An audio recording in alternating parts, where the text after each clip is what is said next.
Hello friends, welcome to my channel. ఈరోజు చాలా టేస్టీగా ఉండే సమోసా ఎలా చేయాలో చెప్తాను. చాలా సింపుల్గా చేసుకోవచ్చు. దీనికోసం ఒక గిన్నెలో ఒక కప్పు గోధుమ పిండి తీసుకోవాలి. ఒక కప్పు అంటే పెద్దది. టేస్ట్కి సరిపడా సాల్ట్, కొంచెం వాటర్ యాడ్ చేసేసుకొని చపాతీ పిండి లాగా సాఫ్ట్గా కలుపుకోవాలి. వాటర్ని ఒకేసారి పోసుకోకుండా ఇలా కొంచెం కొంచెంగా కలుపుకోవాలి. ఒకేసారి పోసుకున్నామంటే జావ్ అవుతుంది, అంటే పిండి లూజ్గా వస్తుంది. కావాల్సిన విధంగా నీళ్ళు పోసుకొని కలుపుకున్నామంటే మనకి ఇది చక్కగా పర్ఫెక్ట్గా వస్తుంది. వీళ్ళంతా బాగా కలుపుకున్నాక ఈ పిండిని మనం ఒక గంట నానబెట్టుకున్నామంటే చాలా చక్కగా వస్తాయి. గంట టైం లేదనుకుంటే ఒక అరగంట అయినా నానబెట్టేసేసుకోవాలి. ఇలా గిన్నెలో పెట్టేసేసుకొని మూత పెట్టేసేసుకొని ఒక అరగంట పక్కన పెట్టేసేసుకోవాలి. దీనిలో స్టఫింగ్ కోసం ఒక గిన్నెలో కట్ చేసేసుకున్న ఆనియన్స్ ఒక కప్పు, 2 టేబుల్ స్పూన్ల వరకు అటుకులు వేసుకోవాలి. ఆనియన్స్ లో తడి ఉంటుంది కాబట్టి తడి లేకుండా ఈ అటుకులు వాటర్ని పీల్చేసుకుంటుంది. టేస్ట్ కి సరిపడా సాల్ట్, కట్ చేసేసుకున్న పచ్చిమిర్చి కూడా వేసుకోవచ్చు. నాకు మా ఇంట్లో చిన్నపిల్లాడు ఉన్నాడు, వాడు తినడని కొంచెం కారం యాడ్ చేసేసుకున్నాను. వేయించిన జీలకర్ర పొడి 1 టీ స్పూన్ వేసుకోవాలి. ఇవన్నీ కలిసేలాగా బాగా కలుపుకోవాలి. ఉప్పు, కారం, మసాలా అన్నిటికి పట్టేలాగా ఇలా కలుపుకున్నాక ఇప్పుడు పక్కన పెట్టేసేసుకోవాలి. ఇప్పుడు చపాతీ పిండి మనకి అరగంట అయ్యింది, నానింది. ఇలా పట్టుకున్నామంటే చాలా సాఫ్ట్గా ఉండిపోతుంది. నానబెట్టేసేసుకుంటే చాలా చక్కగా వస్తుంది. చిన్న సైజ్ అంత బాల్ సైజ్ అంత పిండి తీసేసుకొని ఇలా ఈ చపాతీని గోధుమ పిండి వేసేసుకొని రుద్దుకోవాలి. మనం ఈ చపాతీని ఎంత పలుచగా చేసుకుంటే మనకి సమోసా అంత చక్కగా వస్తుంది. మందంగా అయితే అసలు చేసుకోకూడదు. మందంగా చేసుకున్నామంటే కుడుముల్లాగా వస్తాయి. అదే మనం పలుచగా చేసుకున్నామంటే సమోసా చాలా చక్కగా వస్తుంది. ఇలా చపాతీ చేసుకున్నాక దీన్ని వేడి వేడి పెనం మీద పెట్టుకొని 2 మినిట్స్ కాల్చుకోవాలి.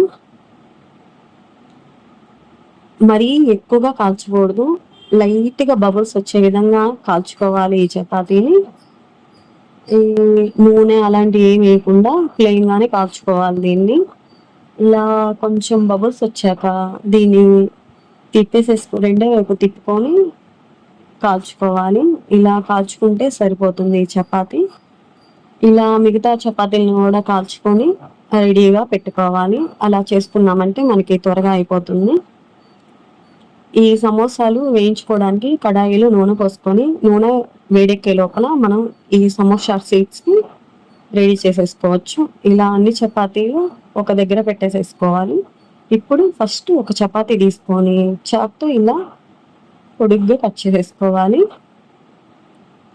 ఇలా కట్ చేసేసుకున్న షీట్ని తీసుకొని మిగతా చపాతీల మీద పెట్టుకొని ఇలాగైనా కట్ చేసేసుకోవచ్చు, లేకపోతే చాక్తో అయినా ఇలా కట్ చేసేసుకోవచ్చు. ఇప్పుడు ఒక గిన్నెలో గోధుమ పిండి కొంచెం వాటర్ పోసేసుకొని ఉండలు లేకుండా బాగా కలుపుకోవాలి. ఇలా ఇది కలుపుకోవడం వల్ల మనం సమోసా సీడ్స్ చేసేటప్పుడు అతికించుకోవడానికి పనికి వస్తుంది. ఇలా మిగతా చపాతీలను కూడా ఇలా కట్ చేసేసుకొని సమోసా షీట్స్ రెడీ చేసుకోవాలి. ఈ షీట్స్ ఇలా రెడీ చేసుకున్నాక వీటిని ఇప్పుడు మనం సమోసా చేసుకోవడానికి ఉపయోగపడతాయి. ఇప్పుడు ఒకటి తీసుకొని ఇలా ఫోల్డ్ చేసేసుకోవాలి. ఇలా నేను వీడియోలో చూపిస్తున్న విధంగా మధ్యలో ఇలా రాసేసుకోవాలి. గోధుమ పిండి పేస్ట్ని ఇలా రాసేసుకొని సెంటర్లోకి ఇలా మడత పెట్టుకోవాలి.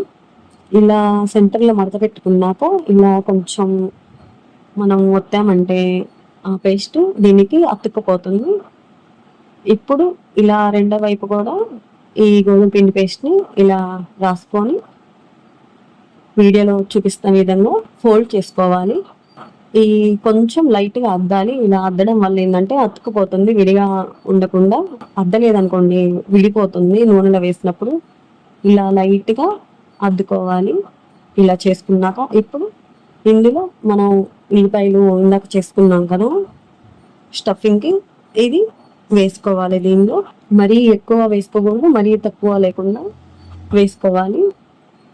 ఇది వేసుకున్నాక అంచులన్నిటికీ ఇలా గోధుమ పిండి పేస్ట్ రాసుకోవాలి.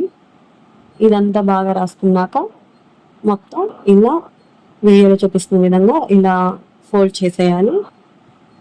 ఎక్కడైనా కొంచెం గ్యాప్ ఉన్నా ఏం కాదు, ఇలా మనం అడ్జస్ట్ చేసుకుంటే సరిపోతుంది.